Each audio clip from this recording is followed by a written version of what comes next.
What's going on, everybody? It's Sherrod and Keaton, and this is Best Damn Wrestling Podcast. Damn right Listen, it we is. What's going shit, on, man? man, not much. Just ready to talk some wrestling.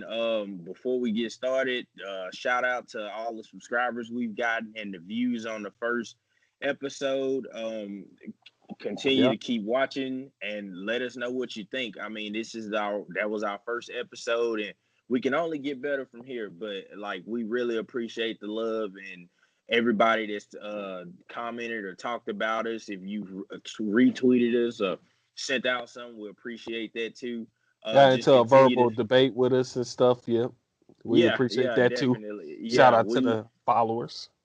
Yeah, so we're definitely excited about doing this. We're excited about the people that are checking it out, and hopefully we're getting some of our information out there. Man, we got a lot of shit to cover, so let's jump right in. So I guess we'll start with last Saturday was NXT Takeover Phoenix, Yep. and I mean, as you know, and as I know, and I'm pretty sure anybody that's listening, when Takeover come around, it's for real. Oh, you drop And everything, you watch it. You I, make plans around takeover. I literally stopped everything. That's not a joke. I stopped everything. I was live tweeting the fuck out of it. It was an awesome show. Um, Hell, let's start with it kicked off with a bang, man. The War Raiders versus Undisputed Era. What did you think? I love the way the War Raiders came out there. First of all, I love the entrance. Let me just say that. I think they were one of the only ones that had a special entrance for the night. And let me tell you something. The match and the entrance went well together because they came out there ready for war, and in that match they went to war. I loved every second of it, every minute of it. I loved the finish of it. I just love how the War Raiders are coming along steadily at a constant pace. There's no drop off for them. They keep on pushing every time you see them. Any type of match, they raise the bar for themselves. War games, they could have ended right there with an injury, but you wouldn't even know that either one of them was injured the way they perform. And they're very deserving of the titles. I can't really think of a tag team that I would like to see take the belts off the Undisputed Era other than those guys. I mean, I'm gonna be honest. The intro was fucking epic. I literally was like, oh shit, it's about to go down when they came out. That you just felt Yeah. something special with that interest. And Hanson Rowe are fucking phenomenal. If you didn't see them in War Games, they were great. I mean, it's a power tag team, and it's not often that you see guys that big that move that Yes. well. I was just They, about to I say the mean, same thing. dude, did you see the goddamn cartwheel in the middle of the match? Yeah. Like, I was just like, holy shit. You know, this guy is about 300 pounds pulling the cartwheel midstream. Like, the whole match was epic. It just continues to say great things about the NXT tag team division as a whole and about the Hmm. future of tag team wrestling in WWE. I'm really excited. And But did you see that? Did you see them winning? Because I'm gonna be honest, I kind of didn't. It's like they've had multiple teams to go against Undisputed Era time and time again, and they always found a way to pull it out. So I'm watching this match and I'm thinking, mhm. fuck, this is awesome, but they're probably gonna lose. And they ended up winning. I didn't see that coming.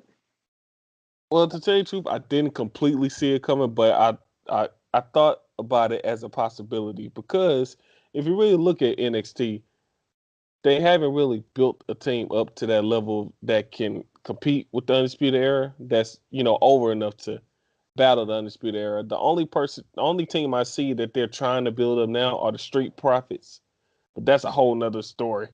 But Yeah, yeah, I didn't really see them winning right off the bat, but I I'm gonna definitely be wasn't honest. disappointed.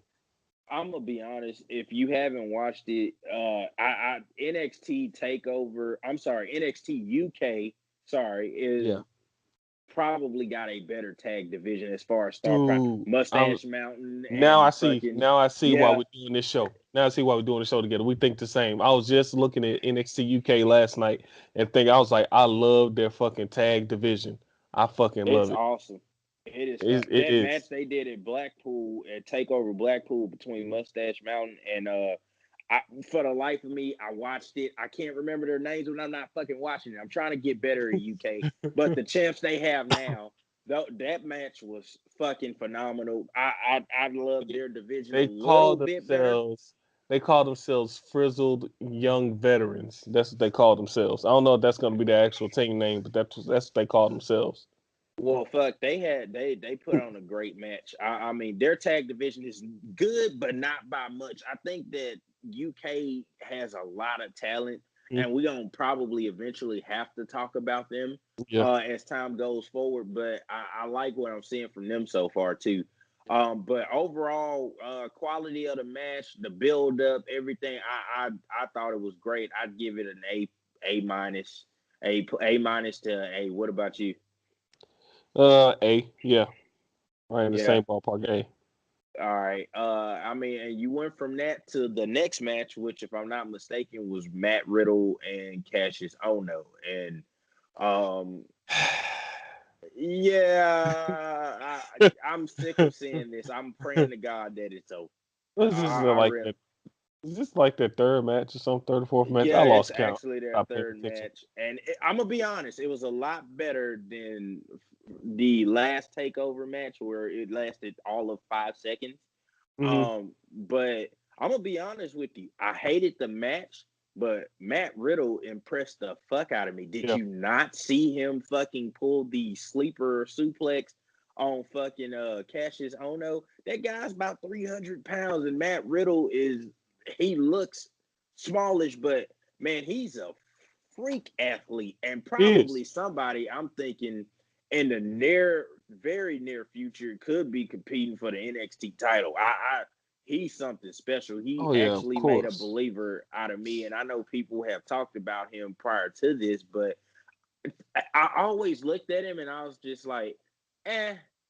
And Hmm. that's me, he's done some work on the indies from what I Yeah. understand and burned it up there. And Yeah. to me, he just seemed kind of It's but because the gimmick after, threw you off. That's what it yeah, was. The gimmick yeah, threw you off. I don't like the bro Bro. thing. That's not my thing. But he can wrestle. He can flat out wrestle, put on a great match. Say what you want about Cassius, he still carried the match pretty well. Overall, I wasn't overly enthused, but it was just like, But Matt Riddle impressed the fuck out of me. B plus at the most for me. I mean, I For could have did me, without it. yeah, it's kind of the same here. I think probably like a more entertaining match could have been there. I mean, not that the match was entertaining, but it's one that could have got more attention. I'm just like you. I'm tired of seeing um Chris Hero, Cassius Ohno against Matt Riddle. Yeah, I'm hoping Especially, that's I've over. seen quite a bit of Matt Riddle's matches on the Indies, and this dude can fucking work. Okay, he could put on a good damn match, especially with somebody smaller than Cassius Ohno, more athletic. Like he can really tear the house down. He could have stole the show if he was in there with somebody with the likes of Gargano or Velveteen or something like that. They could have tore the house down. But yeah, with this one, I give that. I give it B minus. Do you think? Yeah. Do you think they finally move him into the top tier and you start seeing him against Gargano or Velveteen Dream or Ricochet or anybody else? Adam I, Cole. I mean, I is think it you have about to. that time? I think you have to. The dude's popularity is through the roof. He came as one of the hottest free agents in WWE. Like that's one of the guys they've been watching, and he's definitely earned his stripes. He's been wrestling for a few years, and I think you have to put him in that top spot. You have to put him in the running for at least the NXT North American title. Yeah. No, I don't disagree. I think it's time. He's and it's hard to say that anybody on the NXT roster that makes the takeover shows are mid card wrestlers in that Hmm. particular promotion. But it's time to stop putting him at the lower card, and Yeah, he needs to get his due. I'm hoping that they'll for the next takeover, at least they'll put him in the running. He may not win it, but at least he's in the running for something. yeah. Um, But yeah, that match was here and there for me. The next match was the one I was fucking waiting on probably all night, and that was Gargano and Ricochet, and that match should have been the main event. I know the NXT title was on the line, and I love Ciampa and Yeah, Aleister Black, but that match should have went on last. yeah. Well, for one, That you haven't seen that match neither. no, Yeah, we no. seen Aleister Black versus Champa before. Yeah, no, that I think people knew because both of them in their own right are Mr. Takeover. Hmm. Gargano's been putting on match after match after match after match after Yeah. match at takeovers for the last 12 to 15 months.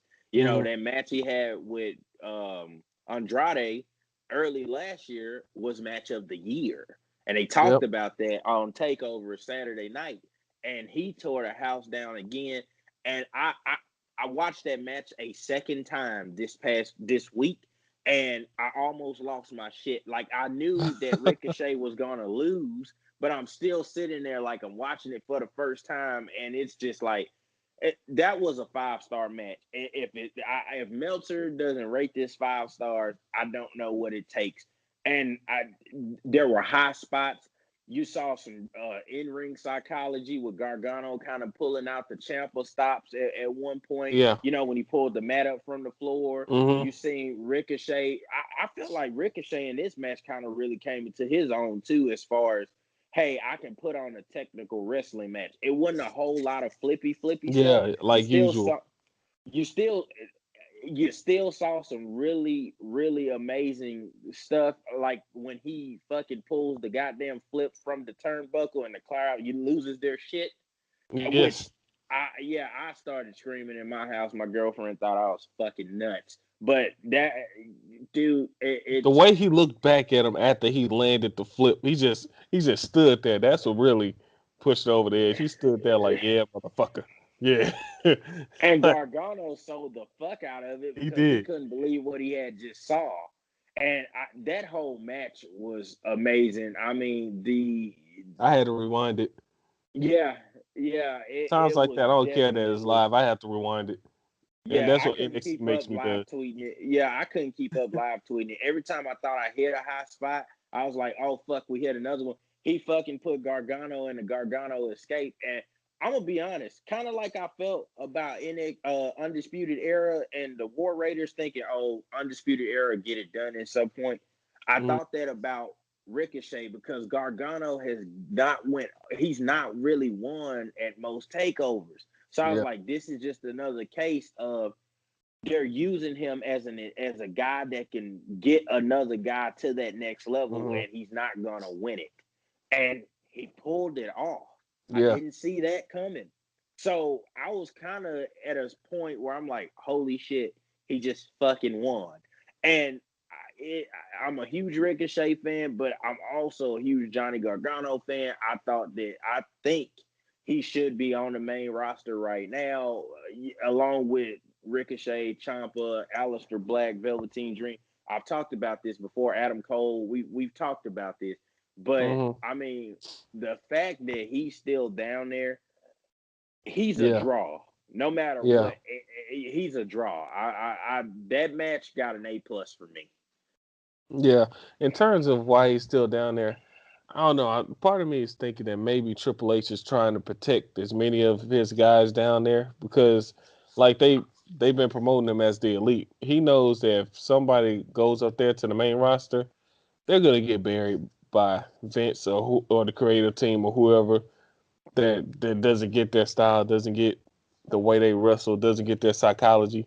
And I think that's the whole reason why you don't see a lot of them going up there just yet. I think Triple H wants to make sure it's the best situation for him because so many other people have went up there and gotten steamrolled just by old school mentality. Well, I mean, three examples just off the top of my head: Andrade Cien Almas, Samoa Joe, Shinsuke Nakamura. Yep. Huge stars in NXT and NXT champions, all of them, and they are hot when they first get to the main roster because of the rub from NXT, and they just never Yep. there's nothing going on, Yep. and that I don't know why, but in the same token, it goes back to what we just talked about with Matt Riddle. At some point, you got to move these guys to make room for him and other guys. Yeah.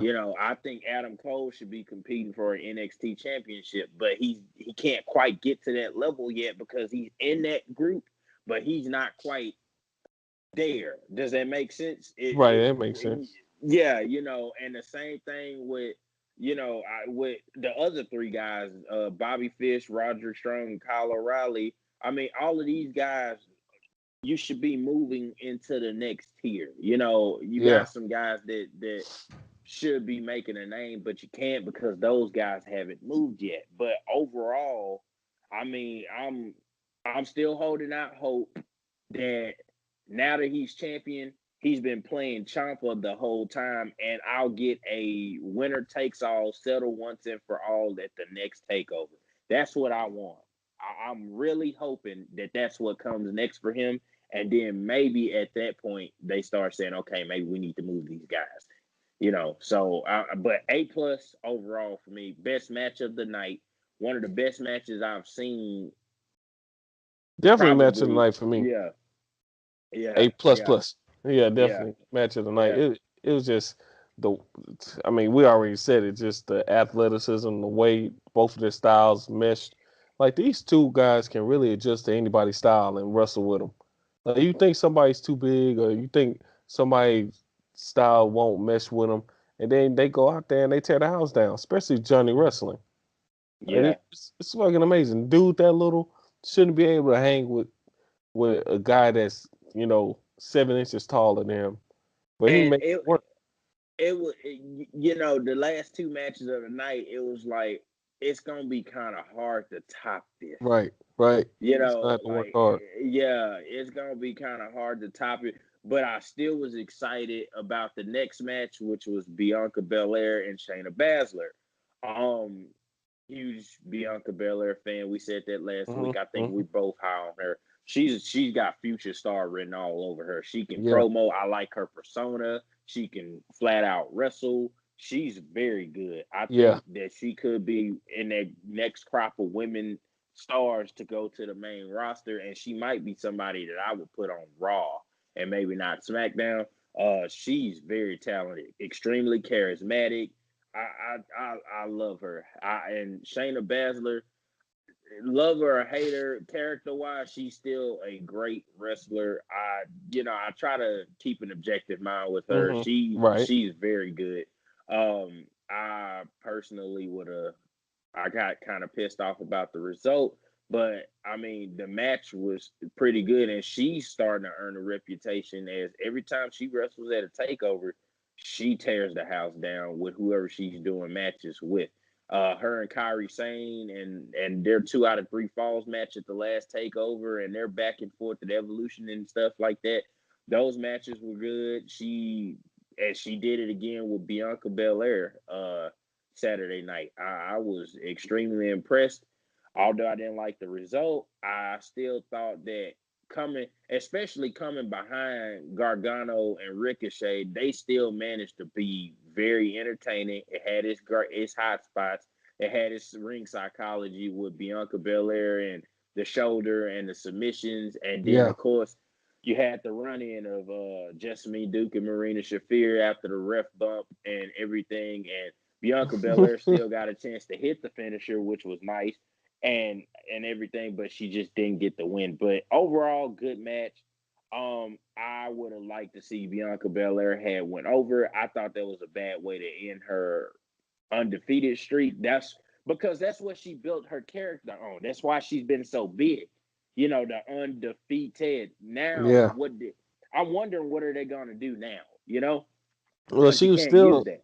she was still saying that after the match. Like they had a video of her doing the post match interview in the back, and she still was saying she's undefeated. I guess because she passed out and stuff. I guess that's why. But I mean, a loss is a loss. I mean, for me with this match, with Shayna Baszler, Basil, however you say her damn name, she is good in the ring. She is good. But what really makes the match for me is her opponent because she's been, if you really look, she's been going against all athletic chicks from Ember Moon to Kairi Sane to Bianca Belair. Yeah, All these all these women have been athletic, and their hot spots are what really saved the match. While Shayna does more of the groundwork, like the low spots, like the holds that the work on the arm, the working on the leg, the stomping on the arm, which was a great spot. Her stomping on arms and stuff like that shows her power. And Bianca Belair was the only one that she's ever been against that could match her strength wise. That's what made the match more appealing. That's why I yeah, thought Bianca Belair was going to go over because okay, well she gets put in a sleeper hole, she can break out of it. I like that it was a struggle at the end. For her, she had to really work to get that sleeper, and I think the whole passing out thing of it was them kind of protecting it. They didn't want to completely. kind of like Stone Cold and Bret Hart, Yeah, and how exactly, yeah, exactly.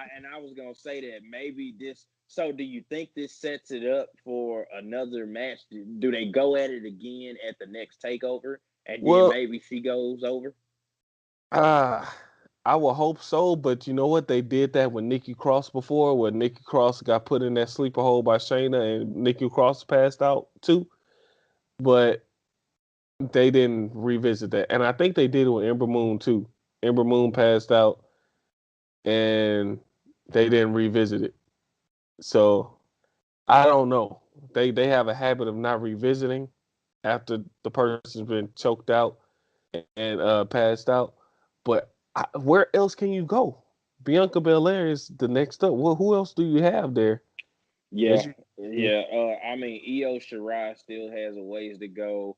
yeah, Medium, I think she needs a little more time. They have some people, but I think right now, just pound for pound, Bianca Belair is about the best challenger, yeah, and I think that's why Kairi Sane had that many. Her and Kairi Sane had that many matches because there just wasn't anybody yeah, as far as talent wise on that level at that moment. And then hmm Bianca Belair was being groomed to go into that spot. yeah, But overall, A minus. I think the craziest thing I saw in that match was the high spot for me was when that hair whip actually cut Shayna yeah, Baszler. And I was like, holy fuck, did she really just, like I couldn't yeah, believe what I was seeing. But I mean, overall, I liked it. I thought it was pretty goddamn good. Hopefully we get more of it. But either way, I'm with it. I wish they would have let her won because it kept that persona going a little bit longer. But yeah. maybe they got better plans for her, and I'm Well, okay with that. well. Speaking of that, where do Shayna Baszler go after that? Like, what does she do? I don't think she can get over on the main roster, really and truly. I don't think. But then maybe I could be wrong. You I know? don't know. You put her with the right person. I mean, something I heard, and I believe I heard this on the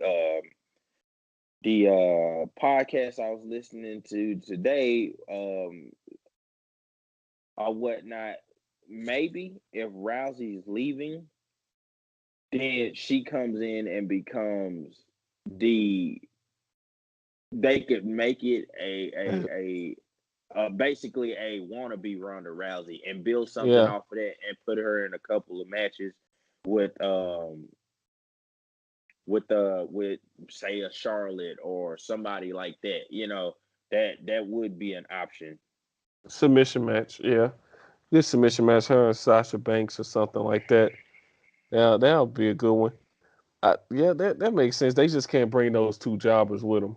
When they call up, they can't bring the two jobbers. You know what I'm talking about?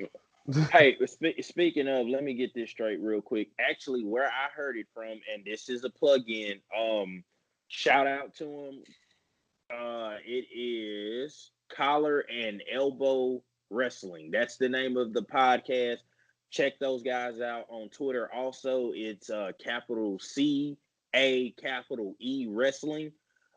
They're awesome. Do Yep. great shows. If you want an education on NJPW, I highly recommend you check out their show that they did on Wrestle Kingdom 13, which I sit there and listen to it, and I believe it's about an hour and a half, almost 2 hours long. And Mm, I learned so much more about NJPW from listening to those guys than I ever did before trying to do it on my own. I mean, now I kind of really want to get into NJPW the same way yeah. I'm into NXT, into WWE, Hmm. into AEW.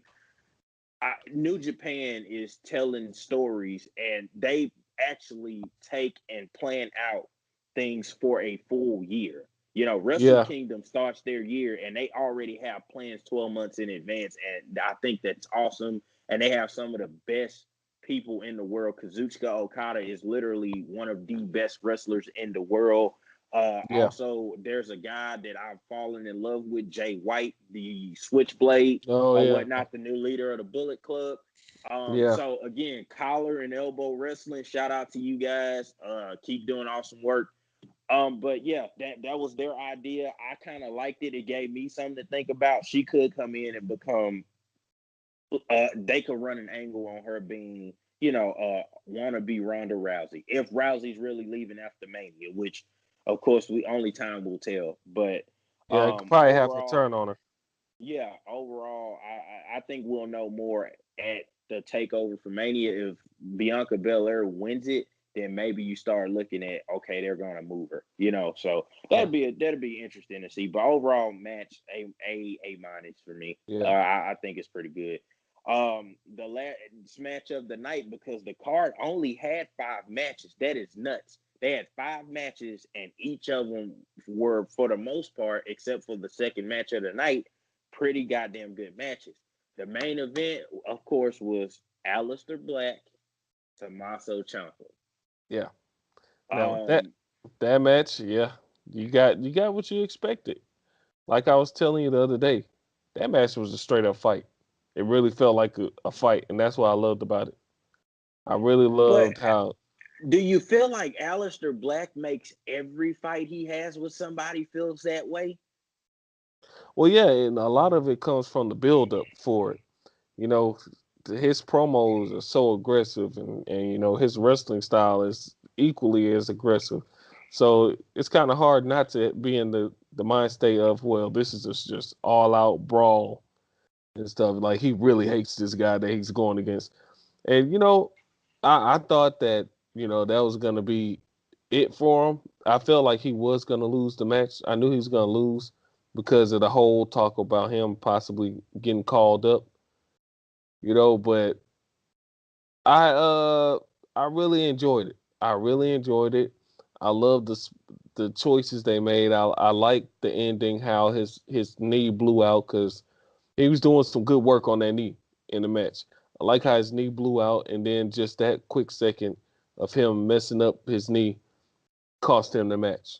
I mean, but man, anybody right now you put in with Ciampa, it's going to be a good match. Yeah, His ring psychology and everything is unbelievable. yeah. The Um, choices he make are amazing. Just how committed he is to his character, and every move every spot he does is true to that character.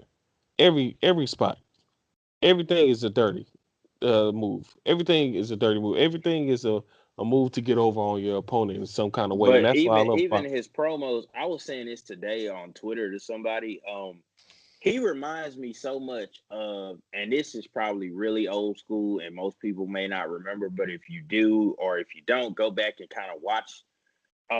He reminds me so much of Jake the Snake Roberts. Jake Roberts was probably one of the most legitimate, was probably the best ring psychologist that I've ever seen as a heel, as a or whatever. Even as a face, he cut one of the sickest promos that I've ever seen against Ted DiBiase going into WrestleMania. I can't remember the exact number, but I know it was going into the WrestleMania. I think in the Skydome, It was in and single digits.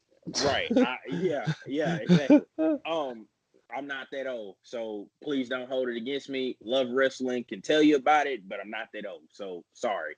But anyway, check out, if you look at him and you look at Ciampa, you can almost see similarities. And Aleister Black in his promos on Ciampa was saying, you know, he's a puppet master, and that's crazy because you kind of can see Gargano shifting, and it's been happening for a while, Yeah. and it's being dictated by the collusion by Tommaso Ciampa, and that's something Aleister Black pointed out, and it's happening right before your eyes. And of course, after he won the match, you know, there's that spot where Gargano and him are standing on the stage together, Hmm. and it's like a Yeah. DIY moment. They're both champs, you know. And it's Yeah. it's kind of like ha ha ha ha. This evil plan is finally fulfilled, you Yeah. know. Yeah. That's the My way his theory, facial expression was looking. Yeah. yeah, my theory and what I'm hoping for is um that they Gargano has been playing him all along and been going along with it to disarm him, but then he comes back coming into the next takeover, and it's like, "Ha, I've been playing you the whole time. I'm actually here to take your title," and you get a settlement to the feud between Gargano and Ciampa once and for all at this last takeover going into WrestleMania, and that'll kind of make it come full circle. It'll be a full 12 months. You know, I would Yeah. love to see that, and that would settle that feud once and for all. Because at some point, you're gonna have to start realizing one or both of them need to be moved. And I really think that they need more. Personally, I feel like they need more main event heels. And I've said this last week. I've said it before. We talked about it. I think Tommaso Ciampa, hands down, is the best heel wrestler that WWE has at any point. You know, so um, I'm interested to see where they go with this and who's the next challenger because he's went against Black. He's did Dream. Hmm. He's done He's fought everybody that everybody. Him the and last Gargano. person, yeah, the last person left for the NXT title would, to me, that's even qualified right now would be Johnny Gargano. It seems fitting, and I'm wondering how they make that work. But you know, time will tell. But overall, as a show, what did you grade it? As a show, I give it a. I give it A minus. I'm gonna Just say an because of the A. second match. The second match is what gives it that minus. Yeah, I think if you cut the Cause second match, I'm talking A plus, yeah, hands down. yeah, and it's because it really aggravated me because it was a constant and steady, like no flawed shows.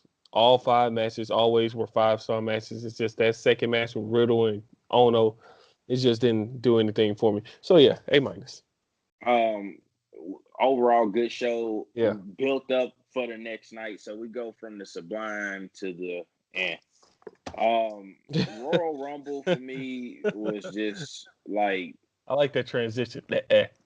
yeah, yeah, because it pissed me off in a lot of ways, but then in a lot of ways, it really made me kind of look at it and say, okay, maybe there's something here. You Hmm. know, I mean, obviously, I didn't watch the pre-show. I'll be honest. I There that was no was point to unless you wanted to see the cruiserweights recent tore the house down, Buddy and Murphy needs to be on the main yeah, roster. That is all. I'm not a Buddy Merchant fan, but he's good. I will say that. But yeah, he definitely needs to. That was also Hideo Itami's last match or whatever. Rumor has it he's done. I don't know where he goes. Maybe New Japan, but like I guess we'll find out. Some people say All Elite, but that was his last match, so it was interesting to see that. It, it'll be But hard I to did, invest money into him because he's had a problem with injuries over the yeah. past couple of years. So But overall, I I didn't watch the pre-show. We get to the start of the Rumble. I believe, and correct me if I'm wrong, was the first match Charlotte and I'm sorry, not Charlotte, Oscar and Oscar and Becky. Becky Lynch. Yep. I'm gonna tell you something. That was different for them. They don't normally start a pay-per-view off with a really high-end match like that. Yeah. Yeah. So that was very different, and I was like, okay, hell, maybe we got something, and I enjoyed that match.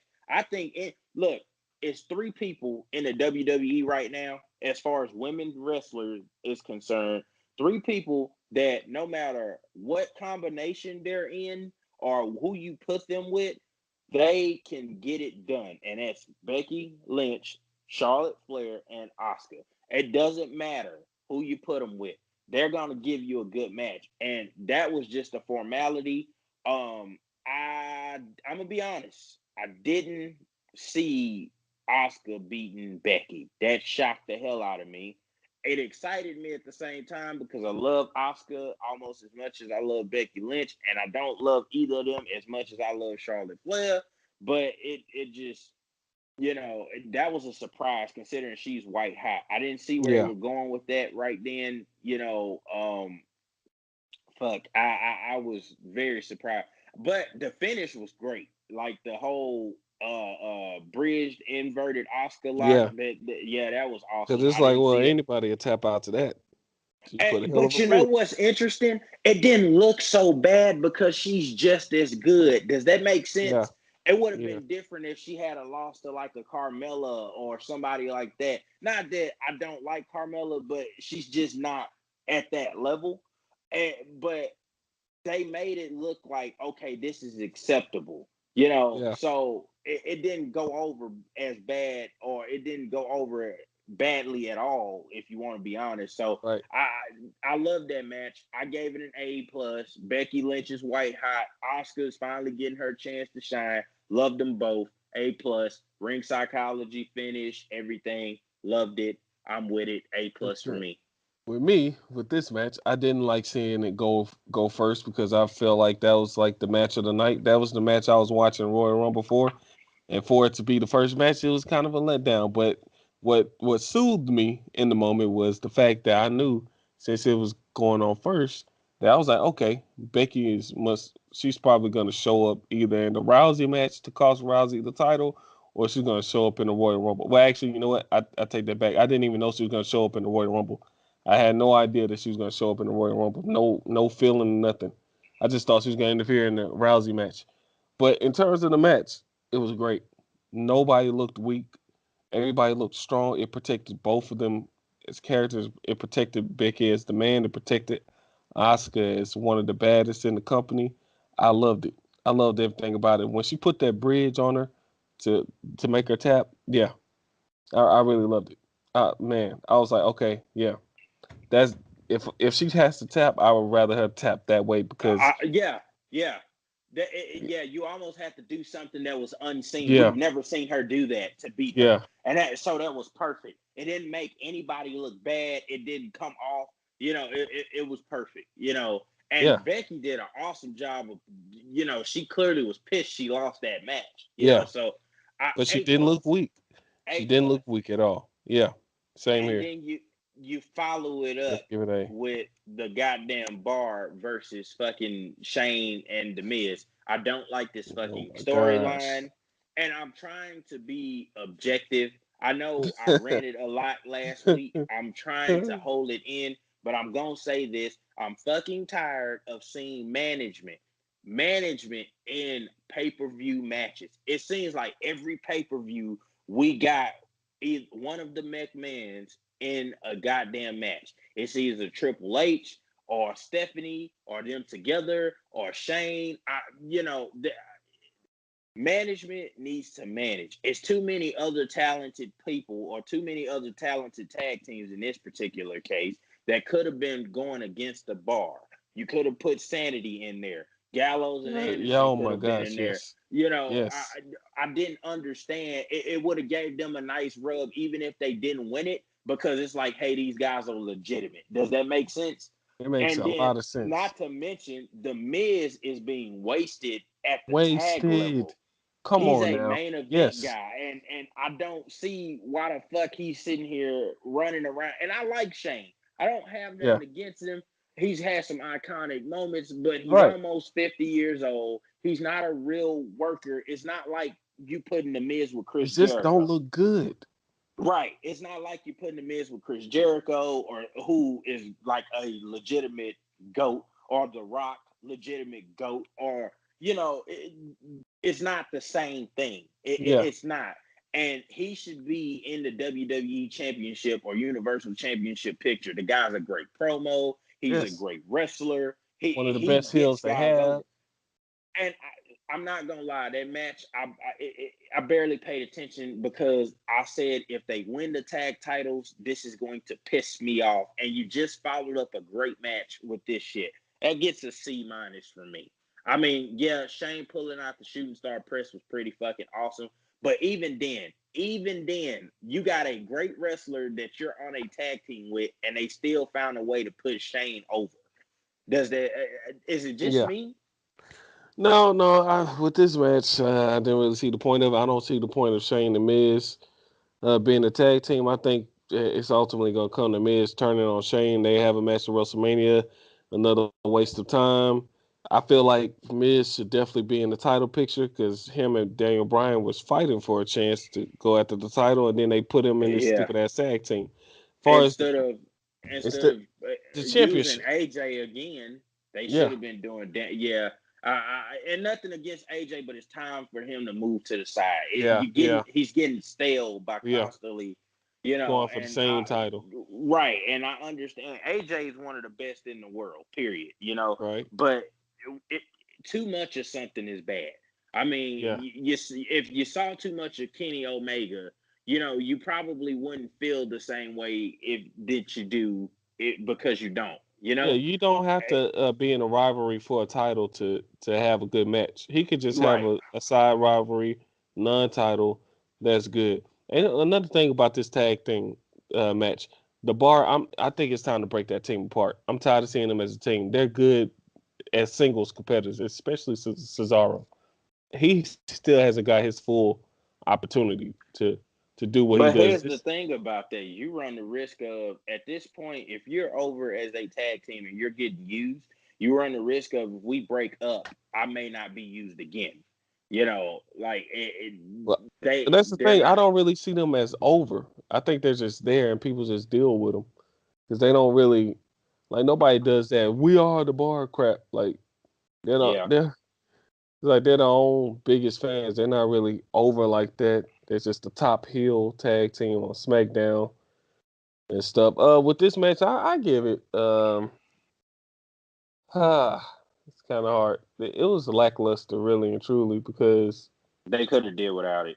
they could have did without it. The best parts were Shane's shooting star press, so I give it D plus. Yeah, Yeah, that's fair. I mean, especially following the match like we just talked about. Yeah. it was just no purpose of it. It's just you knew it was predictable. You knew Shane and Miz were gonna go over because for the sake of the storyline. I just didn't enjoy it. But These are just then our personal ratings. yeah, yeah, it's all opinion based. People may or may not agree, but I feel like they could have put this match on SmackDown on a Tuesday night, and you still would have felt the same way. Yeah, It just wasn't exactly. worth. Yeah. But they did a good job of picking it back up after this because you had Ronda Rousey and Sasha Banks. Again, I was trying to figure out during this whole pay per view, where do you get Rousey Becky Lynch, because you knew it was going to be Right. inevitable, and considering the fact that Becky had just lost, I'm saying to myself, okay. And at the same time, I was still trying to make this four horsemen women thing work in my head. So I'm saying, okay, Mhm. well, if Sasha gets the belt, then that frees up Becky and Ronda to have a cross promotional match, and they still can main event. But Right. then I'm trying to work it out as I'm going through the different scenarios, and but I'm gonna tell you, I think that Sasha Banks reinserted herself to the forefront in a lot of people's minds with the build up to this match and the promos she did with Ronda Rousey. And I'm gonna be honest, this was the most serious competitor she's had to date. So she gave her a hell of a match, absolute hell of a match. That match actually felt like it could have went either way. This match is definitely more of a grind for Ronda because Sasha Banks, she wasn't going nowhere. She stayed with it the whole match. She didn't look weak in any parts of the match. Sasha Banks is another one of those people that can adjust to anybody's style and work with them. She's She, great. I mean, but she's a four horsewoman too. I mean, yeah, Yeah, and the thing about this is, and I don't know if they did it on purpose or not on purpose. And again, I'm trying not to rant, but they do so much goddamn stupid fucking shit. You can't assume that some of the stuff they're doing is actually them trying to do it on purpose. But they did a good job of showing, okay, she had a match with one of the four horsewomen, and that match was great, but she barely came out of it where she normally dominates. She barely came out of that match. Yeah. She barely made it out, or whatever. And so I thought they did a good job of building that, especially considering where everything went on Monday night, which we're going to get to in here in a second. But I thought they did a good job of building that. I thought it was a good match. I gave it an A minus. Nothing was out of place there. That it was a good fucking match. And Only thing that was out of place for me was the finish, the whole Piper's Pit thing. She needs to stop doing that because some moves worked good in the '80s because there was more imagination there. People believed wrestling was real then.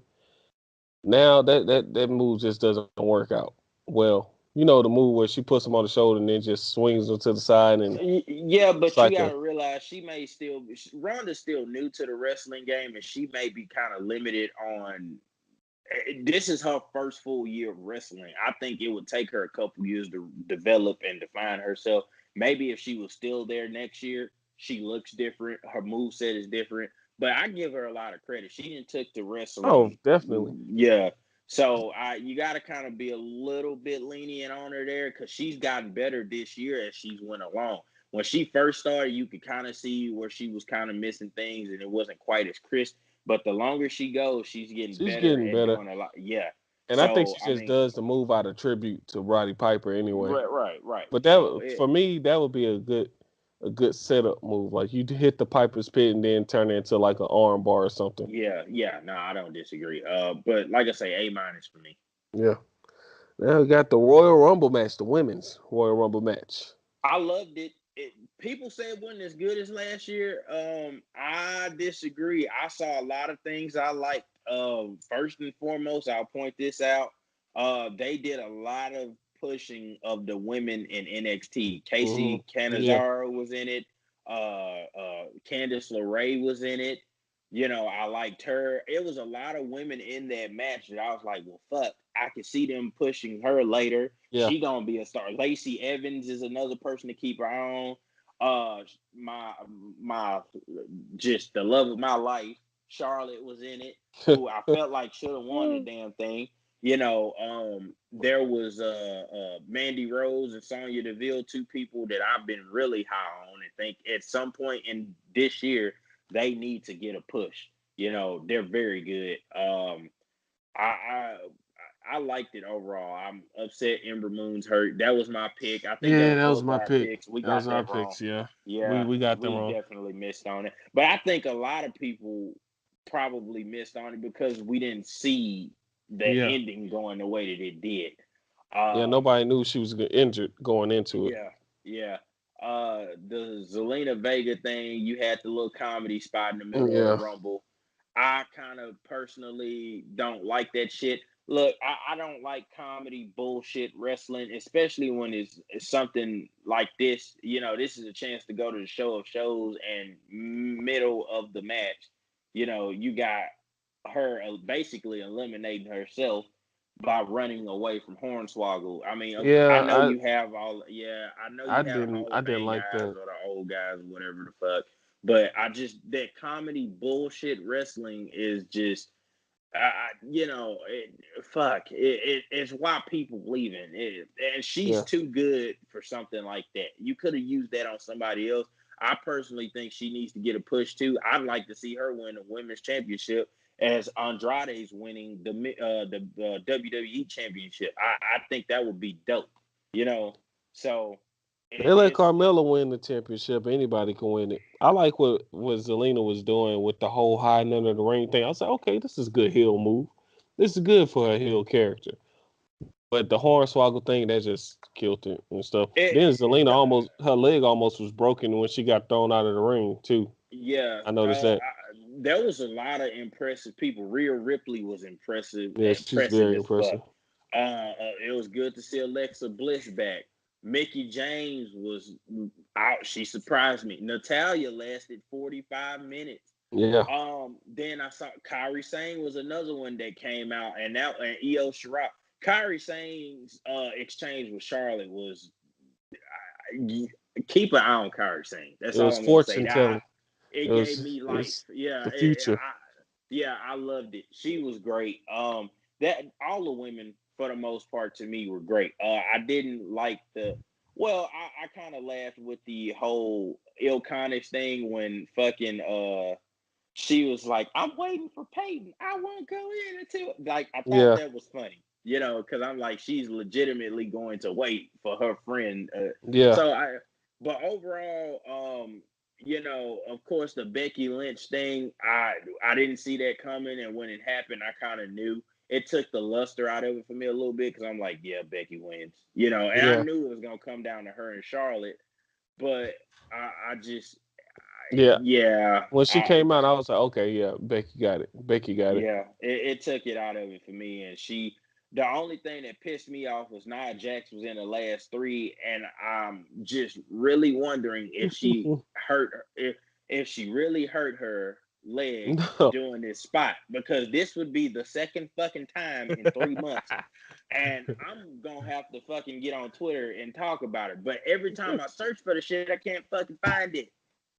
I've No. been checking the injury reports, and I'm like, is she really hurt, or is this just an angle to kind of push the fact that she beat the odds to get to the Rumble and win it and get the WrestleMania? I don't know, but I'm hoping that's what it is, because you can't tell me it's not intentional at this point. If it's not, But I digress. Fuck it. I don't like Nia Jax. Fuck it. I'm She done. can't do anything right. No, fuck no. And they still continue to give her this huge heel push. I think they so hard up for a legitimate heel wrestler in the women's Yeah. division, especially on Raw. They're willing to let her go. And I Yeah. don't get that, because she's awful, and so is Tamina. And they put them together, I feel like, for a reason. But again, I'm trying to be objective this week and not fucking rant so much, but I digress. Yeah. That. Overall, I like the finish. It took the fun out of it for me a little bit, but I kind of knew, because Becky's too hot to not win it. They would have rioted if Charlotte won. So overall, I just like the quality. I like the people we saw and everything else and their action. That the women's wrestling in the WWE right now is just strong all the way around. Yeah. There's It no is. It they is. can do no wrong. I know eventually we're gonna do a show that covers women's wrestling, but they can do no wrong, and they're changing the industry. And I mean, hell, you're talking about a woman main eventing WrestleMania. I never thought I'd see Yeah. that, you know. I never And, thought I'd and see that either. yeah, even the stupid shit they pulled with Nia Jackson, in the men's rumble, which we're about to talk about here in a second. Yeah. We gotta get to that It's bullshit. open. It's opening the door for maybe intergender fucking wrestling. You could put there may be a possibility, just maybe, you might be able to pull off having a female Universal Champion or WWE Champion. Probably not right now, but in the future, especially if the women are doing things like Becky Lynch is doing. She is the hottest wrestler on their roster. It's not a guy, it's her. And she's just grabbed the bull by the horn. So it's gonna be interesting to see where they go. I love I hope to God future. not in a intergender wrestling because it's just it just doesn't work for me. It doesn't work for me. Yeah, You know what I I'm know they saying? tried it on Lucha Underground, and they had a women's Yeah, yeah. I it, you're living in a different time, and they try to adjust to the audience and stuff. I'm it could be interesting. I'll just put it like that. I don't have a feeling, but I do feel like whoever's the biggest draw is who you need to push, and why not try something? yeah. But And I don't think WWE will do it because they're a publicly traded company. So a lot of yeah, backlash can come from that, yeah, especially in the yeah, midst no, of this definitely, Me Too movement and everything yeah. like that. So But anyway, overall, I give it a B plus. I give it a B. Yeah. Yeah. Um, hell, this is gonna go pretty long, probably. It is. They after that you had Daniel Bryan and AJ Styles.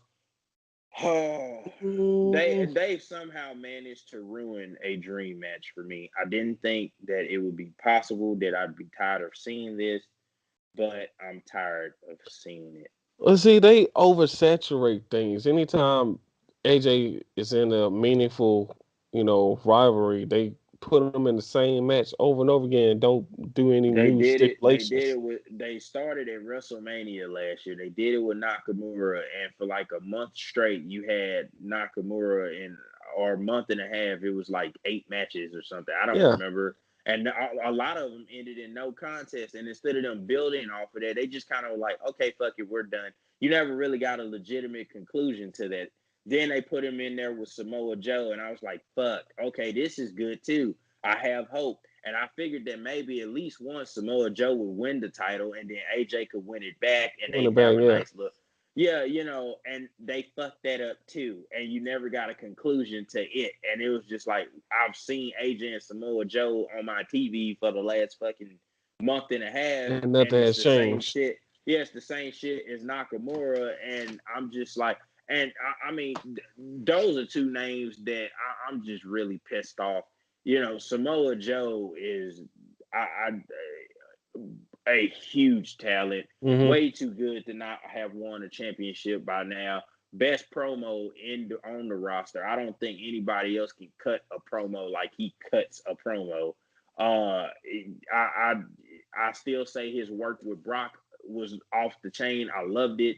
Shinsuke Nakamura. You can't go from being so over in New Japan and tearing the house down at Wrestle Kingdom and the G1 and just and NXT, and now it's just like Yeah, like that's just, underutilized, yeah, underutilized, underappreciated. badly booked. Yeah, You name it, it's there. So I'm yeah. But anyway, yeah. Overall, the only good thing about this is I've liked the new persona Daniel Bryan has put mhm. on, and he's starting to. Yet again, he's showing why he's one of the best. You got a guy who's changed this persona, this whole eco-friendly Daniel Bryan, the new Daniel Bryan, and being a heel. Does it not feel like CM Punk in a straight edge society? Yeah. I tweeted that right after that match when Eric Rowan came in. I was like, oh, okay. It seems like he's doing his own straight edge society type of thing, and Did I definitely like that. I did you like that a see lot. that they changed in his entrance? He has the little recycle insignia now. He's going all the way with this, and I love that. Match wise, I thought that match was turning out to be pretty good to the run in. That just completely fucked the whole thing up for me. That should have been a Yeah, clean finish. I mean, it was slow in parts too. It was slow in spots where It was very slow. it was like hard to. I think I even text you that match was like real slow to pick up, kind of draining, kind of Yeah, boring a little bit, but dragging it on. lost it because it's lost its luster. I'm a Yeah, firm believer. If you gonna run a feud, run it, but you need to always be able to top the next yeah. thing.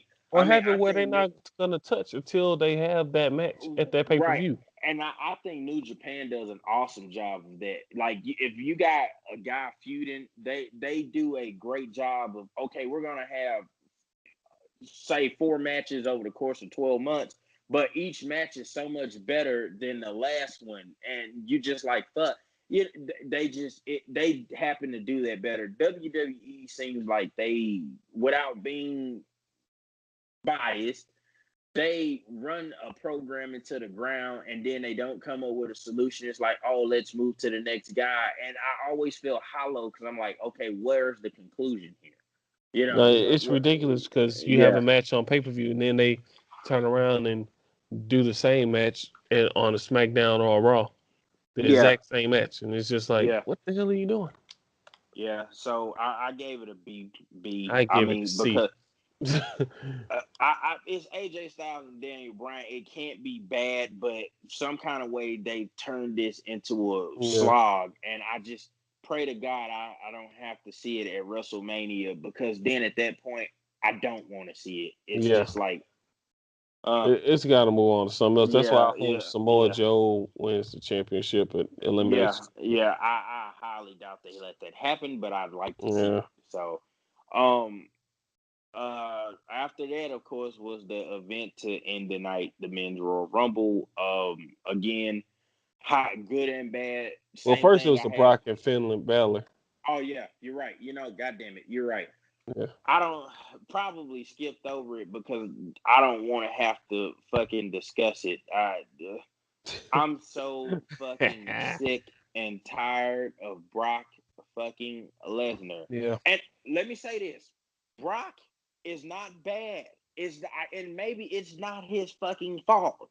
But the problem I'm having here is Brock can get himself up to work with certain people. He put on phenomenal matches with AJ Styles. He's done great work with Daniel Bryan. You saw that Survivor Series. Hell, even this match was pretty fucking good. My Yeah. problem is it's just over and over and over and over and over. Fuck, I don't. I was tweeting during the match. Suplex number one, suplex number Yeah. two. Suplex 9,635. And it's just like, God damn. And I'm so angry that they made Finn Balor. First off, I'm angry that he wasn't the demon. This would have Yes, been me the too. match where it was Me too. appropriate. That's a protest right there. He wasted one on Baron fucking Corbin, for Christ's sake. That Fuck, could have been and fuck a Baron Corbin. That dude's just trash. He can't talk on the mic, can't be a good heel. He's just a waste of roster space. yeah, and they Well, let him fuck him. eliminate fucking Alistair Black. Way to get Yeah. Alistair Black over. No. I yeah, that would have been appropriate. And Finn Balor put up a hell of a fight, made it believable, sucked you in. I'm like, man, maybe they'll actually let him do it. And it's crazy. They wrote the story so that you felt that way. Oh God, he could probably pull this off. Yeah. Finn Balor is not a bad talent. He's actually an elite wrestler. He can hold his own. If anything, I think that fuck, he made the match better. It had a lot more psychology to it than Mm-hmm. Brock's matches have. Brock hurting his ribs and shit like that. Yeah. Run And of into the course, corner of the table. I yeah, like that yeah, spot. and they let Finn hit the double stomp. And I'm gonna be honest, I thought that was it. Fuck, he beat Cena with it. Why the fuck couldn't he beat Lesnar with it? It's not Yeah. consistent. And then all of a sudden Brock pulls the Kimura out of nowhere. To Brock's credit, Brock didn't fucking just squash him. But I mean, man, it I'm tired of seeing Brock Lesnar, and this is the second straight year you're gonna see him at WrestleMania wrestling somebody. Not And drawing no money for it. not no, he Brock fucking. I mean, dude, people think Brock's a draw. Brock couldn't draw shit to toilet paper. And again, it's not that I hate him. It's just that I'm like, fuck. I've I seen thought this bitch enough. was supposed to be gone by this month, though. Didn't he? Wasn't he supposed to fight Daniel Cormier? What the fuck is he doing? Why is he still on my From TV? what from what I hear, he's supposed to be out this year, but I don't know exactly when. And speaking of him, after that match, rumors have it that AEW is eyeing him. So his contract, I think, is up this year. I don't know what the fuck AEW will want with him. I mean, I think they would do it for name recognition, if anything, if that's true. And then, of course, the Jericho thing, him and Jericho could have a nice program. But I don't think I Jericho don't. will work with him. I don't think he will work with him. Jericho don't like the way he work. Yeah, Jericho don't like when he busts people open the hard way and stuff like that. yeah, Then man. AEW not gonna give him the same free range like WWE does. Let him Yeah, win the title in AEW and throw it at the damn throw it at Cody and Rhodes or throw it at that's somebody. what's made me angry this week. Like you, so you win the match against a great talent. You did a good job of barely escaping. People believed Finn Balor had a chance, albeit a small one, to win, and that was fine. And I don't know where this tape comes from, but you Oh, it's get from back there. WrestleMania. Yeah, you get back there and throw the belt, and it's like, fuck, the title don't mean shit. You might as well have flushed it down the fucking toilet. Yeah. Take it off What of them. Why the hell are they? What? what the fuck? I mean, when everybody else was champion, they made it feel like something. They put their own spin on Yeah, it, but you knew it meant something. Stone Cold Steve Austin changed the belt, but he protected it. The yeah. Rock was the people's champion. That was his thing. Fucking, I don't know how many times Ric Flair carried a belt and it meant something. The man makes the title, and Brock has just made the Universal Championship seem irrelevant. You It's don't see very him on irrelevant. TV. You don't see him on TV. You don't see him. It's like, what the fuck? And you wrestled enough great guys that they could have put the belt on them for a while so that Brock didn't get stale. Your Samoa Joe was one of them. Finn Balor was one of them. Braun Strowman should have at least got a semi run out of it. Hell, if nothing else, to make Brock look like he had some competition. I mean, Reigns finally got it, but he got his ass beat at WrestleMania. That was a waste of time. You know, um, he's had plenty of people to do work with, and it's just like he still manages to still have the fucking belt at the end of the day, and you just I don't get it. and when he does make an appearance on TV, it's to squash somebody like he did Rollins. Yeah, it's pointless. It's really pointless. It's completely pointless. So overall, match quality was good. Psychology was good. Fucking, I B simply Yeah, because I B. give it a. I'll hang with you and give it a B. I just didn't like the end And where no, where I afterwards didn't. he came back and F5s and all that bull and the Yeah, suplex. and they still found a way for his motherfucker to get Yes, over. That really, he didn't need it. he could have left the match there, and there wouldn't have been a point to there. Everybody would have been respected, but he basically took and pushed Finn Balor to the top, and then in the same breath dropped him right back down. So it was like, oh fuck, this guy's in my league. Wait, no, the fuck he's not. He just got his ass beat after barely losing the fucking match. That was a stupid, stupid, stupid finish. So yeah, I wish Finn Balor would fucking leave. They don't I know hope he what to do does. with him. I hope he Yeah, does. they don't know But what he's to not do the with him. type of guy that'll let him know. Oh, I'm unhappy. I'll leave. But I I mean, think he will. the guy just tore the house down in NXT UK not even a month ago. Yep. He can work. Jesus Christ. I'm sick of this shit. Hopefully, it fixes itself at WrestleMania. If not, I don't know. They shouldn't even have a fucking champion at that point. But I digress. Whatever. I'm trying to be objective this week, folks. It is very hard, but I'm trying. I'm trying to be professional. Not But trying to anyway, bash, but so much shit right, piss us right. off. God damn it. And do and we're not bashing. We want wrestling to be better. We want wrestling to be better so that other people would tune into it. And we're going through basically a rebirth at this point, but we'll get to that later. But I would like for them to be better. This is the promotion I grew up with. This is Yeah. what we've had most of our lives. I just feel like it could be so much better. And shit like this don't make it better. Fuck. Moving on. Um, Shit.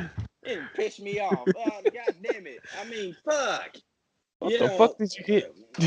the goddamn counter by accident. I was so fucking upset. I was trying to move around and I hit the fucking counter. But yeah, man. I just yeah. I'm done. Let's move on. Men's Royal Rumble. Uh, Again, same thing I had with the women's. They did a good job of showcasing NXT guys. Aleister Mm, Black was in it. Gargano at 6 was a big surprise to me. I was very happy about that. And I'm gonna be honest, I figured he's so white hot, they'd have let him get to the final 5 or final yeah. 4, and that would have really pushed him or pushed Aleister Black or somebody and said, "Hey, NXT is respectable," or whatnot. And even during the course of that match, they still somehow managed to fuck up because Baron Corbin eliminated Aleister Black, and Aleister Black has more talent in one leg than Baron Corbin has in his whole fucking body. But whatever. I thought that was fucking stupid. It's very Um, stupid. It's yeah. completely stupid. B. I I knew Braun Strowman was gonna come in at some point, and for a second, I thought he was gonna win the fucking thing, and Yeah, that for a was gonna second, yeah. piss me off. Yeah, that was going. You thought I rented this? I would have spent an hour talking about this shit, but they didn't do that. They didn't do that. He came close, but they didn't do it. It was like we talked about on last week's show. It's like you had two chances to beat Brock, but you didn't. So it's pointless for you to even win and go against him again. Just let Seth Rollins be the guy now, because he's Did gonna be the guy you? now. We picked Drew McIntyre, if you recall, and I was very surprised he didn't get it. I was surprised he didn't get that much love. Yeah, Yeah, yeah, I was he very didn't get a lot. surprised. Yeah, I'm I was very I'm surprised upset at though. that. I'm upset that Velveteen didn't show up. That they didn't put him in the Royal Rumble. I That was that mad he wasn't at Takeover, but I got over it after I seen how good the card was, and then I yeah. figured, yeah, we see him in a Rumble, and you didn't, and it was like, and okay, so he didn't make the Royal Rumble, but we had some cartoon wrestling bullshit where Nia Jax basically beating the fuck out of That was just stupid, man. Like that was Truth, so and pointless, man. Why? I Why? So think. many other people you could have put in that spot to I attack mean, and take over. it was different, and I think they're trying to ride the wave that the women are creating for them. It was very different. It was something I didn't see coming, but she just got eliminated out of the women's, albeit she was final three, and you just like, oh fuck it. Can you imagine if they had to let her won? Oh Like my I know gosh. that was impossible, but that would have proposed a huge issue, would it not? Yeah, oh no. A lot of people would have been pissed off. I mean, granted, I actually laughed when she got the 619 and the super kick and the RKO. I actually kind of laughed because it was just funny to see that happening We and stuff. But we don't condone domestic violence, folks. It's wrestling. Just you know, that's yeah, yeah, yeah. but We don't condone that. It's wrestling. Just yeah, she agreed to do it, so it's okay. even still, it's not right. It's wrestling. Fuck, but it's not right. They should have thought better of it. Now that I've said that, It was just the no place for disclosure. it. It's not something I like to see, but I mean, I think they're It's doing pointless. anything right now. Yeah, it kind of was a pointless spot, and it made R-Truth look like a fucking joke. Yeah, But I that mean, makes my he ball made itch just talking about it. he made himself look like a joke when he fucking got on the pre-show and said he was number 30 in the elimination chamber, and that's the shit I'm talking about. But see, that's been his stick. That's been his stick. They see he works well with comedy, so they want Goddamn comedy booking and shit. I just okay, whatever. I'm done. I whatever. So Seth Rollins eventually ends up winning the thing. I like the spot where he got power bombed through the announce table, and then he to. eventually comes. Yeah, you kind of knew at that point. I think it's kind of the same with Becky. Like, okay, motherfucker, we see what you're doing. We know now. It takes the luster out of it for me. It used to be so much more spontaneous.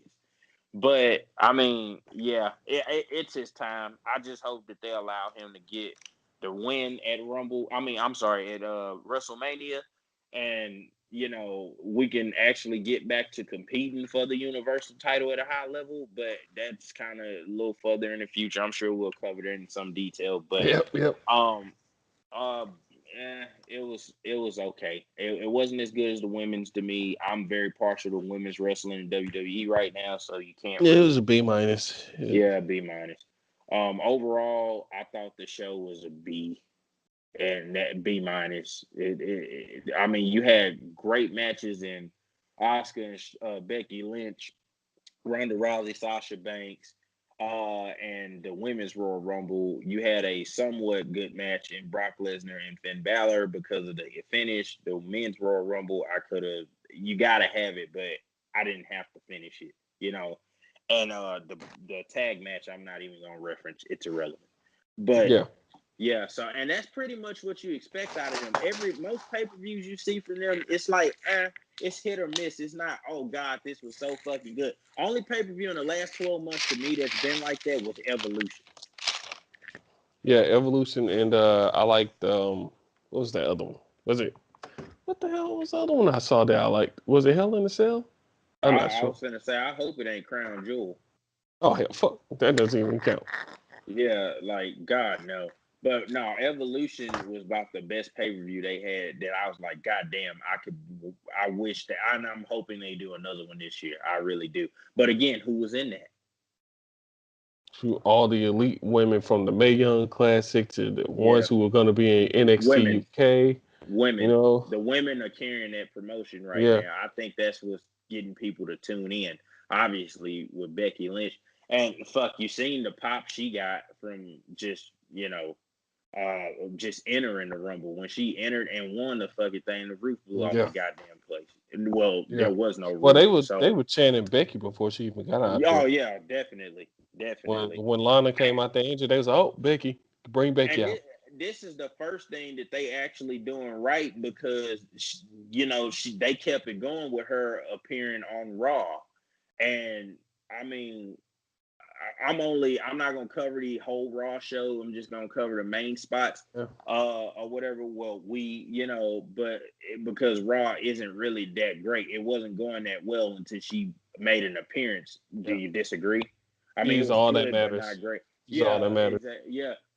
She when she came out, man, that place the place blew up. I mean, although let me say this people get on to Bailey, and I think she gets a lot of flack, but she's actually really good, and Very good. she saved Ronda Rousey's life Monday night with Oh saving my that God, promo did you because see that? She was drowning. yeah. Well, hell, did you see Becky flash her the four horsewomen sign or whatnot and tell her good job because she saved that segment Yeah, because Ronda. And I blame WWE. They haven't done a good enough job of making a booking shift. When Becky got hot, really hot, white hot, they should have started tailoring and pushing Ronda slowly into that heel role so that she would get accustomed to hearing boos. She's been cheered for almost an entire year. She could do no wrong. Now she's not the hottest thing they have going. Nobody ever made that adjustment. So I think a lot of that on Monday was her she's trying to figure it out on the fly, yeah. but the And promo, also, she's just they're letting her have more control over her because she's calling matches now. Like she's calling spots in the ring during her matches now. She's not doing choreographed wrestling matches anymore. And I think now instead of having her write promos, I think they've been giving her like the free range to go I out don't there and know. just I go off don't the know top of what the the head. hell. And speaking of that, I don't know what the hell happened, but in the same token, she had the worst and best promo of her career so far in that Yeah, same yeah. setting When Becky because came out, yep, the promo she cut on Becky was fucking great, but the promo Becky Lynch cut was better because she's more over right now. yeah, And it's crazy because you don't really know who's supposed to be the heel in this shit. Everybody will say by default Ronda, but fuck, Ronda's been the baby face all year. She didn't start becoming, I don't think she started getting booed until Sasha Banks. That's been almost a full 12 months of her just riding this wave. So again, they should have started making a shift, but it seems like they didn't and they wanted Becky to be the bad guy, but fuck, and like I told somebody, she's so over that she got to be good, but then she's so I don't give a fuck about that she can't be a bad guy. She's just kind of like right there. She's like Stone Cold Steve Austin. At one point, he was so white hot, nobody knew what the fuck he was. He just was. He was just hot. That's it. There was no way to define him. He was hot, and that's what she is. She's the hottest fucking thing in wrestling, and she should main event WrestleMania.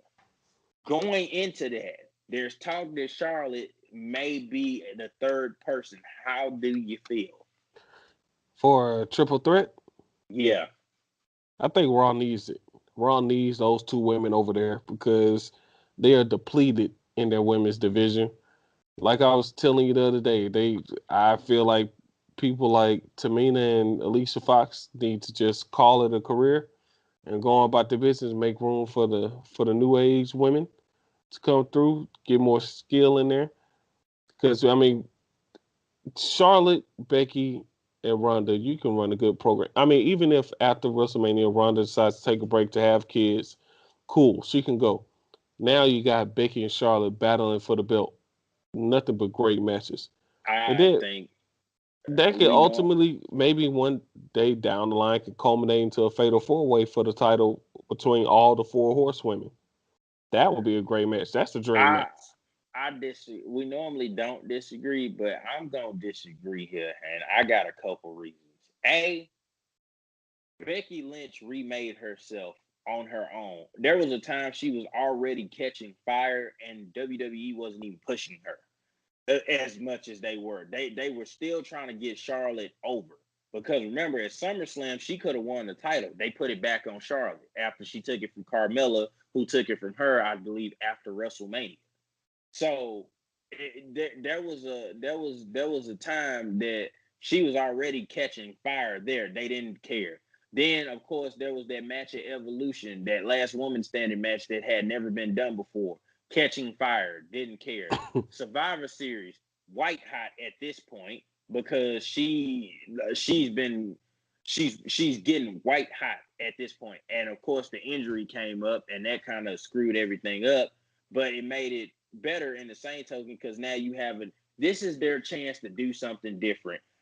WrestleMania's main event is always for the biggest draw. The reason that WrestleMania will draw this year is because of Becky Lynch. Now, like I've been preaching all week on Twitter, Charlotte is just as fucking good. I think Charlotte and Becky Lynch, in whatever order you want to put them, are 1A and 1B. They can't be first and second, but it's just not her time today. I think there's a perfectly good match to be had with her and Oscar again at WrestleMania. It'll be a good match. They almost had a 4 or 5 star match last year at WrestleMania. The finish was great.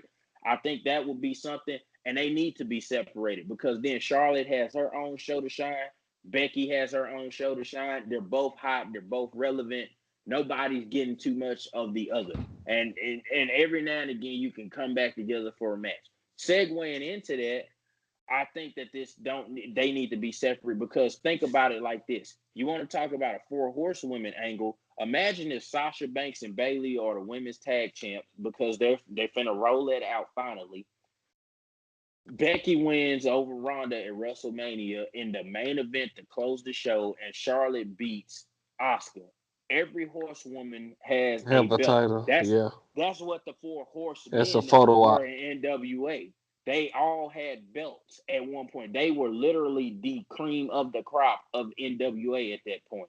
That would be the thing to do, and it gets Becky her due. There's no point in having a brass ring that Vince McMahon talks about or whatever if the best can't WrestleMania main event WrestleMania. It was the issue CM Punk had. It took Daniel Bryan forever to get his respect. For some reason, if you're not a person that they really think should be there, they have an issue putting you there. Yeah, And they if you're got not on no problem. steroids, they're not gonna put you anywhere. If you're not 6'3", Allegedly, steroids, ain't no allegedly, alleged about nothing. Vince McMahon himself is on allegedly. steroids. But Take yeah, like Skittles. allegedly, we don't know that for sure, folks. Don't We know. please, No, allegedly. no. But Google. there like I'm sure they wouldn't have a second thought about Right. Rollins and Brock as the last last match. No, but It that wouldn't. definitely makes sense. It would ruin the ambience of the whole main event if Charlotte is added. Yeah, this needs to happen. Just point blank. Yeah, Period. It needs to give them the happen. time. It needs to happen, and it shouldn't be a triple threat. It needs to be Ronda Rousey and Becky Lynch because they've been the two best women this year. Charlotte has been great in her own right. I love her. She is the closest thing to Ric Flair you will ever see in this life, in persona, in championship pedigree, in attitude, everything. She can get anybody over. She can put on a good match with anybody. She can make anybody look like a star, no matter who she going against. She has a gift. It's there, but it's Well, you not just her said the year. magic. You just said the magic term. She can make anybody into a star. She can make anybody look good. That could be her purpose on SmackDown. And that's what I'm saying. She could be the top draw on SmackDown, and Becky's the top draw on Raw, and you still could get them versus each other in Survivor Series or whatever the heck it is. Hell, who's to say Charlotte don't win Rumble next year, and then she goes after Becky, and by that time she's white hot.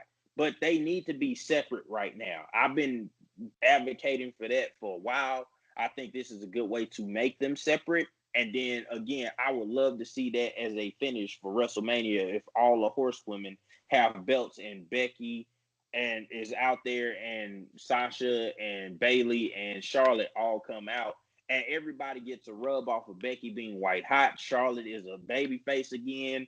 Sasha and Bailey are baby faces, and Becky's just the man, and the four horsewomen reign supreme to end WrestleMania. That should be how it should be.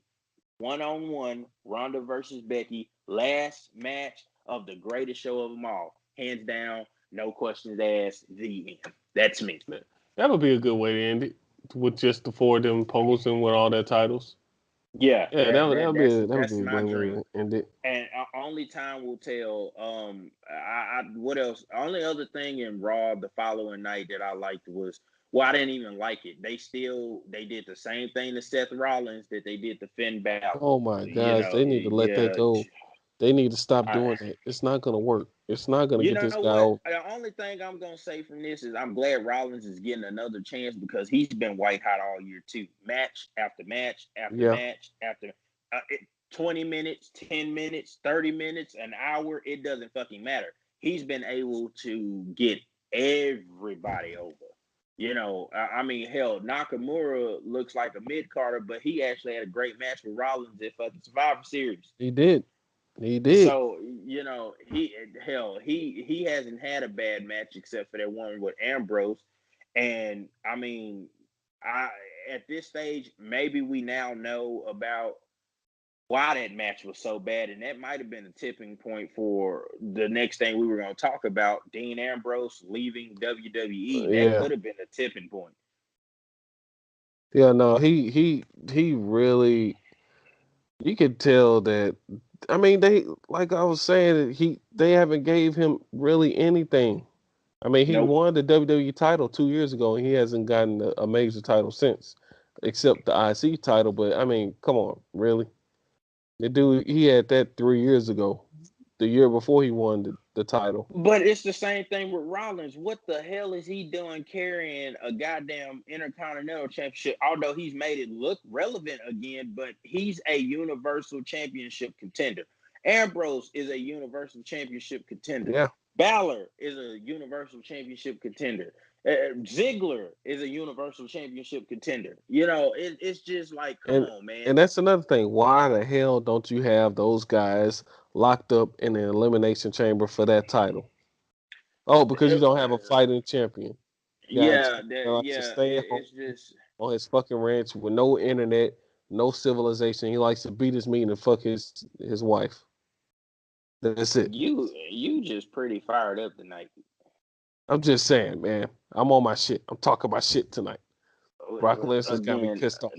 this is alleged. I have to say this for purposes, Allegedly, but what he does live on allegedly. a ranch with no Oh well, civilization. yeah, but fuck, we don't know what he does. Hell, alleged. Just move on. He's married to Sable. Of course he's Uh, okay. uh, okay, whatever. It have nothing to do with that. Moving on. Um, fuck, you sidetracking me. Look at this shit. Um, yeah, I'm hoping he get his just due, and he deserves it. He should Well, do main you think? event. Do you I mean, think I'm that sorry, they could change his mind to stay? who Ambrose?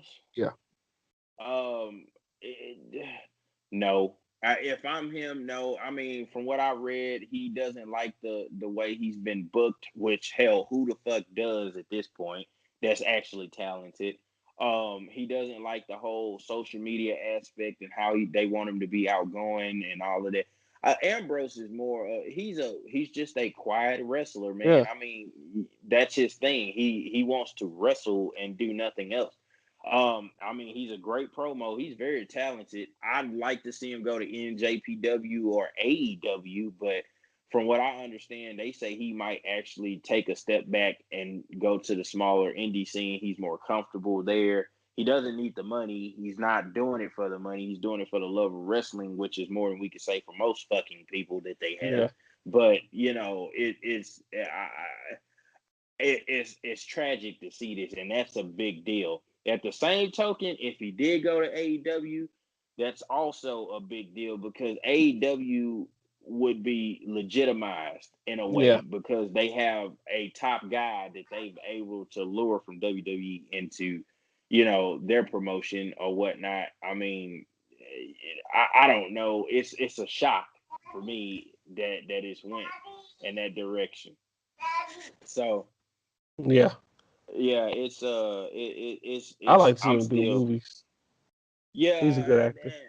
I don't see him doing that though. But considering the fact he don't want to really, I don't know. It's gonna be interesting.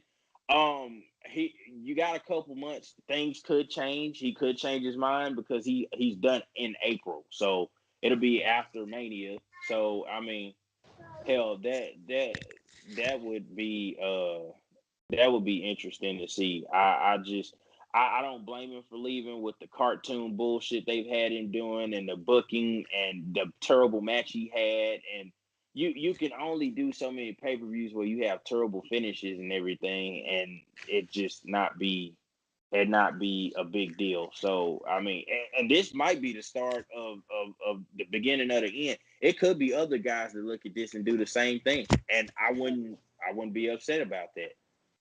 So yeah, They trying that's to that. sign him to longer contracts because they're panicking. Yeah, and persuading people to stay and shit. It's just yeah. I'm not convinced. I mean, it's the same thing with a Tommy. I think that was his problem too. But yeah, that's gonna be interesting to look at. Two more things. The what did you think about the revamping of the tag team of tag team wrestling in general? They had the women's tag team tournament this week, and they started the men's. And in the men's, you actually seen guys you hadn't seen in a while, people that people been asking for. You saw Gallows and Anderson, and it. I mean, that was great, or whatever. I don't think they qualified to go to the next round, but I love the tag team thing. There's a reemergence of the tag team. Do you think they got something to do with the whole thing with the revival and all of that shit? I think everything has to do with it. I know that they're not dumb. I know that they're hearing everything that people are saying. I know that their ears to the street, and they know what everybody wants. Their only Yeah, problem is execution of it. They yeah, they have to yeah. execute it right. They have to put the right teams in there. I mean, they gave it. What I They want to know is why the hell is Sanity not in it? I don't know. I don't know what's the whole problem with that. I don't know. I don't get it. I really don't. That's Yeah, something I that don't that understand. that's pretty bad. That's pretty bad. No, they deserve a lot better. Those guys did well in NXT. And Eric Young, let's not. I don't know why they're acting like that dude isn't a great pickup for them. I mean, he was one of the top guys in TNA for It years. was, yeah, with Team Canada. Yeah, with Team Canada, and even by himself. He was just great all around. Could a good promo, could wrestle, a great match. Just I mean, but you know how it is. If you're not made by Vince McMahon, you gotta Yeah, sit there and deal with what you deal with. Killian is a guy I like to see. Not see him at all pisses me off. You know. But Uh, yeah, it's just ridiculous. It's like these guys haven't even had a chance to get over on mainstream. It's still people who don't know them on the yeah, mainstream scene. On who see it on TV and they just got them sitting there, got them doing house shows. yeah. Well, hell, that's the same thing. In the same token, Did you not see Samoa Joe basically bury 3.5 people in 5 minutes? Oh man. Oh I man. half people because AJ still gets to save some face because he's AJ Styles, but goddamn, I mean, this guy. If you don't believe by now, I don't know, and I don't know what to do, and I don't know. And I know you saying you'd like to see him with the belt. I think he doesn't get it because they just had Daniel Bryan bring out the The new hemp belt. Pico. Yeah, yeah, and I think they planning on carrying that angle on for a while. But I'm tired of him not getting anything. He has not been champion of anything. No. Same thing with No belt. Andrade Almas. Instead of using him to win the U.S. title or whatever or something like that, they put the damn thing on of all people truth. And some people are excited about it. I'm kind of in the minority. I think it's cartoon, gimmick, bullshit, comedy wrestling. And you took it off of two people that really should be competing for championships in Rusev and fucking Shinsuke Nakamura in a matter of 72 hours and put it on Truth. And Nakamura need to be in the WWE Championship yeah, contest. That's it. rumor has it the reason he got it is because he allowed himself to be beat up by Nia Jax. I don't know how true that is, but No, rumor yeah, has it. that's well. See, he said that in the promo. He said the McMahon's believe in me too. That's why they gave me this match. So in a way, he's saying like, well, in order for me to agree to let Nia Jax do that to me, I gotta get a title. They're gonna give me a title to make Yeah, me do it. Because who gonna sit yeah. up there and get beat down in Um, the Royal Rumble? I am Really? excited about the tag team stuff. I think that I still stick to my theory. The first women's tag team champions are going to be Bayley and Sasha Banks. Of course.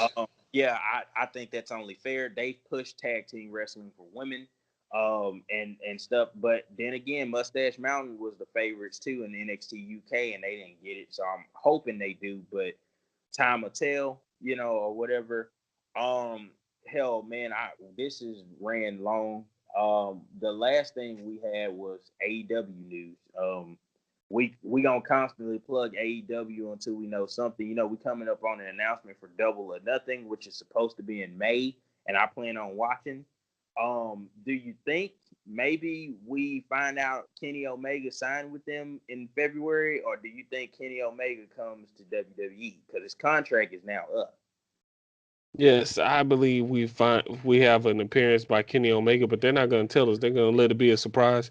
And not just Kenny Omega. I think other people are gonna show up there too as well. Much like with the first press conference. So I think we're gonna see a lot from them. They've been working behind the scenes. They just haven't been putting it out there, but they've been constantly working. They doing a hell of a job promoting. I mean, again, most people think they're gonna instantly come in and compete with WWE. I Yeah. think that a large TV platform, TV, if they can get TBS, maybe they can do something. Again, I'd like to see them compete in the first couple of years, just on a night that WWE isn't airing, so that they can get the ratings up and revenue and stuff like that. And then after they've established themselves, got some good talent, put on some good pay-per-views and matches, got some good stuff going and everything, then maybe go head to head and start up the wrestling war. But right now, I think they'd be an alternative. Overall, man, you know it. We grew up in that era during the Monday Night Wars. When there's wrestling competition, wrestling thrives. That's just Yeah. it's a given. Guys got places to go. It causes everybody to think about how they're utilizing talent. You can kind of see WWE kind of trying to shape up, and this may be the they need, but I don't think you can complete. They're gonna ever catch WWE. They got a 20-year head start, but they'll damn sure be able to give them a run for their money if they play this right. You Oh man, they're having like a whole bidding war between them, AEW, and Ring of Honor on talent and Yeah, announcers and producers. WWE just signed three new backstage people with Abyss and Sanjay Dutt from TNA, who were instrumental in making TNA the juggernaut it was in the golden era of yeah, TNA. yeah, exactly. So they got those two in the backstage roles, and You they also, huh? I know. Go ahead. And they just signed Hurricane Helms as a producer backstage as well to help with the matches. So they definitely trying to improve from the top to the bottom. They're trying to improve. Well, man, you just seen a resurgence in the business it's a good time for wrestling. It almost feels like you about to go back to the '90s, the mid '90s, mid to late '90s, when wrestling was just super hot. And Yes. you're seeing, and it's not just one promotion; it's several. It's WWE in some spots. It's AEW with the way they're promoting. Again, time will tell. It's too early to call them a legitimate contender, but we'll see. Ring of Honor has held it down as on the indie scene as a relevant place for people to go and everything else. And a lot of people that are big in WWE started in ROH. And at the same token, I don't think they get enough credit. New Japan is just as good as all the rest.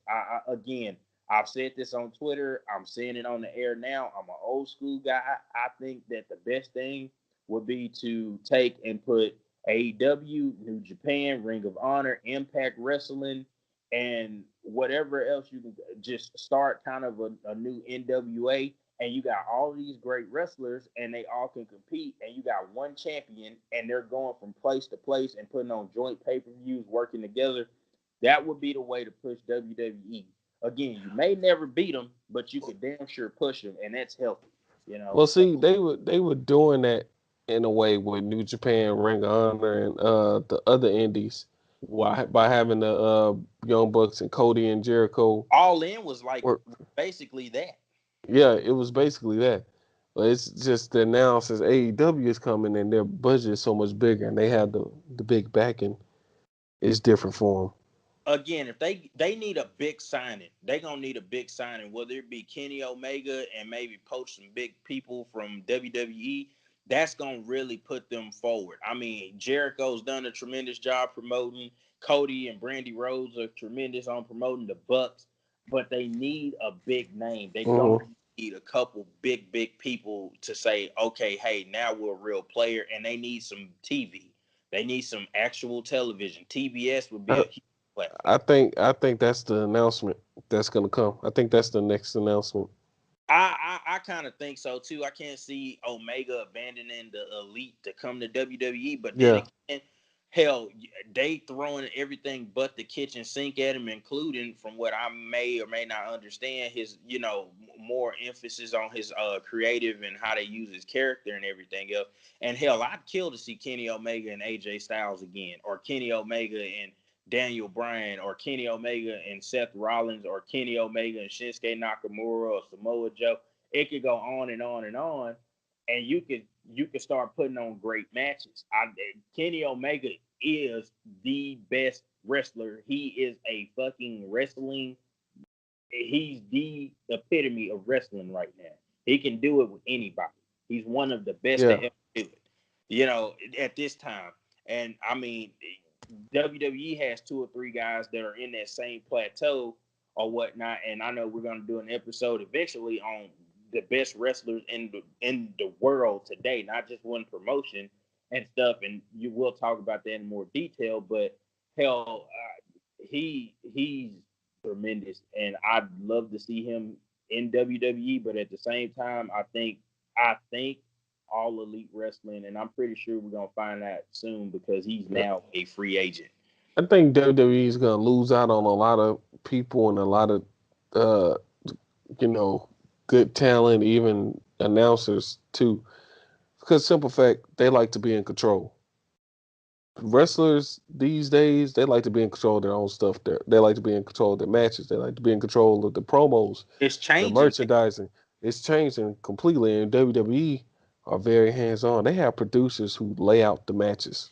and AEW What is different from that, from what I understand, because very you got wrestlers that are trying to do what fans want. They're gonna be more of a fan friendly wrestling promotion as opposed to the way WWE runs it, which is, I know you think this is what you want, but we know this is what you want, and it's yeah. completely the opposite. They're gonna kind of cater more towards the audience. Hey, what do you want to see, and try to make it work and stuff. Again, it's curious. We've been playing this up for a while, but I think Double or Nothing is gonna go a long way in telling you who, what, and how this is gonna work. again, I think people need to get the misconception out of their mind that they immediately become an impact player. Give them a few years, let them run it. Let's see what the TV ratings and revenue and merchandising and all that shit looks like in the pay per views, and then make a decision from there. But it's definitely put everybody's got to step the game up a notch, and it's changing the way the wrestling business is going. I think the reason we're talking about Becky Lynch main eventing WrestleMania is because of this, or whatnot, because people want to see something different, and they're trying to cater more towards the audience. And WWE came out and said, "Hey, we're going to give you what you want." Again, we're in the early stages of that. This is a big test for them, trying to figure out who main events and headlines WrestleMania. And I don't mean this co-main event bullshit where they got two people, two different matches main eventing. I'm talking about the last match needs to be for the fans and for her, Becky Lynch versus Ronda Rousey, hands down. And with that, man, I think we covered everything we were gonna cover tonight. Yep. It's a lot. Yeah, that's it. Yeah, That's a lot. a lot. Again, we welcome feedback. If you're listening, you like what you hear, you want more of it. Sorry. Please like and subscribe. We also appreciate comments. Let us know what you think. Do you agree or disagree with what we say?